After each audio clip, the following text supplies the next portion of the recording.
Assalamualaikum warahmatullahi wabarakatuh. Perkenalkan, nama saya Padila Zakia dengan NIM 238107019 kelas 5D PGMI. Di sini saya akan melisankan hasil dari ujian akhir semester pada mata kuliah Pendidikan Lingkungan Hidup dan Teknologi Masyarakat yang diampu oleh Ibu Nur Atiko MPD. Rencana pembangunan tempat pembuangan akhir atau TPA modern di dekat pemukiman menimbulkan pro dan kontra di masyarakat. Melalui pendekatan SETS, kita dapat memahami bahwa persoalan ini tidak hanya secara teknis tetapi juga menyangkut aspek sosial, lingkungan, dan ilmiah yang saling berhubungan. Dari sisi sains dan masyarakat, pemerintah berpegang pada hasil penelitian bahwa sistem sanitary landfill aman dari pencemaran.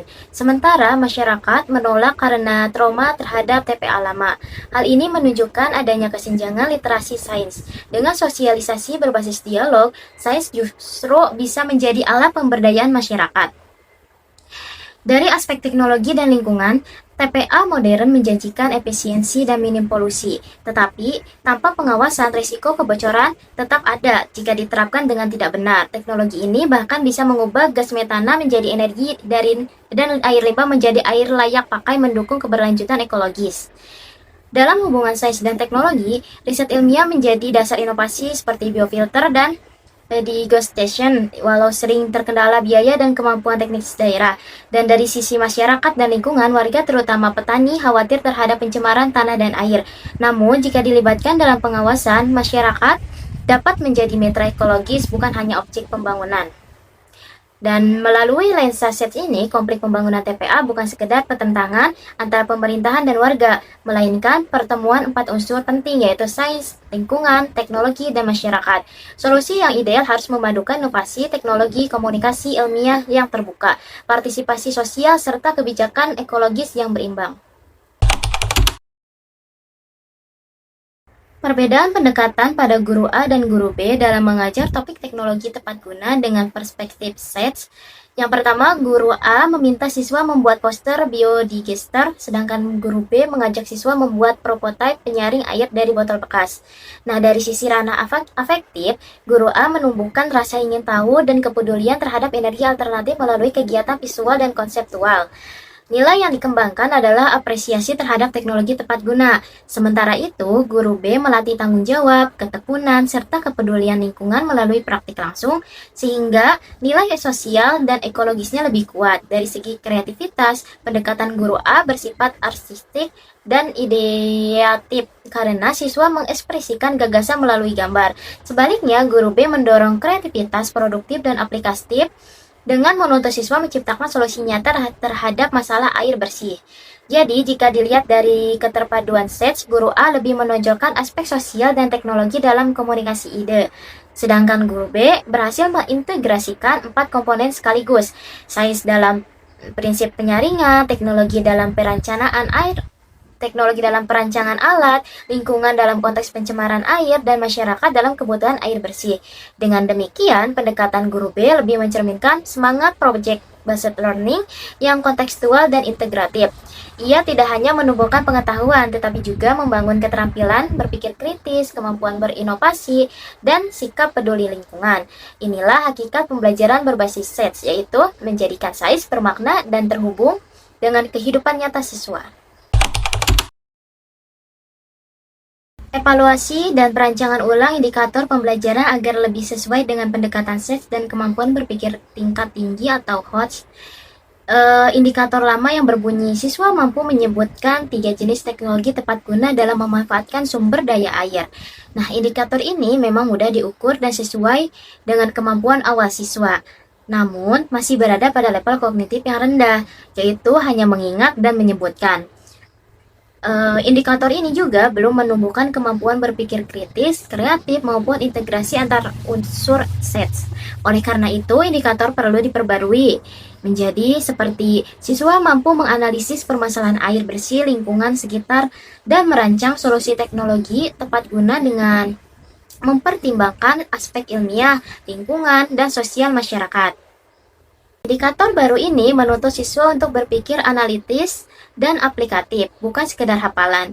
Kegiatan pembelajaran yang dapat mendukung misalnya melakukan observasi terhadap sumber air di sekitar sekolah untuk melihat warna, bau, dan kebersihannya sebagai aspek sains. Terus dalam aspek sainsnya berdiskusi tentang dampak pencemaran air terhadap makhluk hidup. Sebagai aspek lingkungannya, membuat alat penyaring air sederhana dari bahan bekas sebagai aspek teknologi, dan menyusun kampanye hemat air bagi warga sekolah sebagai aspek masyarakat. Dengan pembelajaran seperti ini, siswa belajar secara utuh melalui keterpaduan sains, lingkungan, teknologi, dan masyarakat. Mereka tidak hanya memahami konsep, tetapi juga berlatih berpikir kritis dan solutif terhadap masalah nyata. Dalam pendekatan ini, menjadikan indikator pembelajaran lebih bermakna, kontekstual, dan sesuai dengan tuntunan kurikulum berbasis SES dan HOTS. Kita bisa menelaah apakah pendekatan SES bisa dianggap terlalu kompleks untuk diterapkan di jenjang MI atau SD. Nah, pandangan ini memiliki dua sisi argumen yang perlu kita pahami secara seimbang. Argumen yang mendukung menyatakan bahwa pendekatan SES memerlukan pemahaman lintas disiplin, yakni sains, teknologi, lingkungan, dan masyarakat, yang mungkin belum dikuasai oleh anak SD yang masih berada pada tahap berpikir konkret.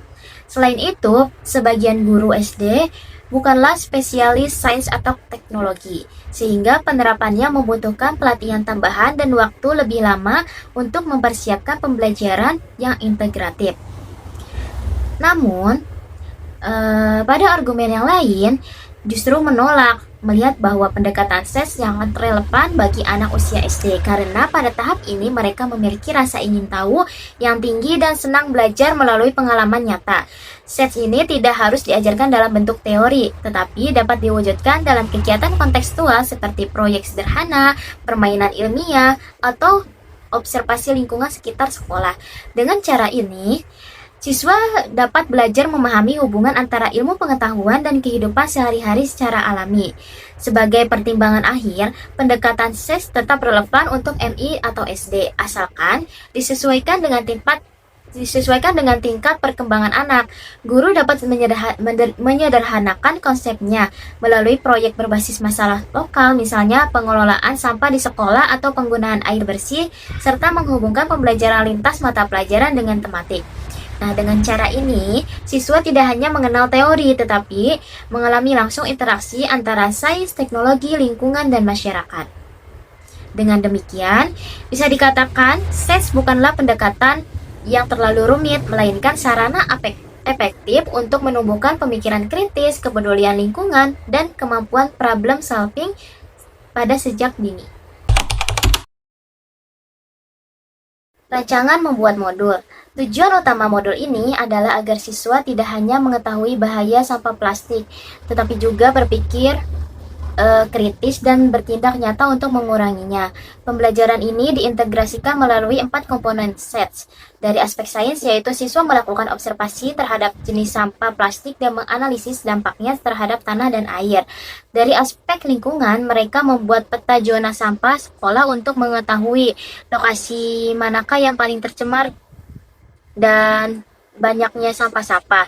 Dari sisi teknologi, siswa merancang produk kreatif dari limbah plastik seperti pot tanaman atau eco-brick untuk bangku taman. Sedangkan dari aspek masyarakat, mereka mengadakan kampanye dan pameran sekolah bebas plastik yang melibatkan seluruh warga sekolah dan orang tua.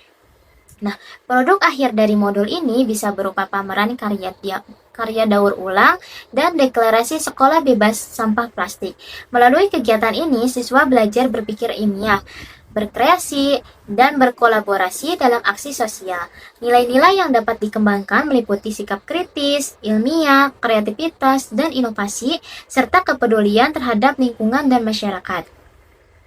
Secara keseluruhan, modul ini mencerminkan semangat pendekatan SES yang kontekstual dan aplikatif. Siswa tidak hanya memahami konsep daur ulang secara teori, tetapi juga mengalami langsung bagaimana sains, teknologi, lingkungan, dan masyarakat dapat bersinergi dalam membangun budaya sekolah yang berkelanjutan dan bebas dari sampah plastik.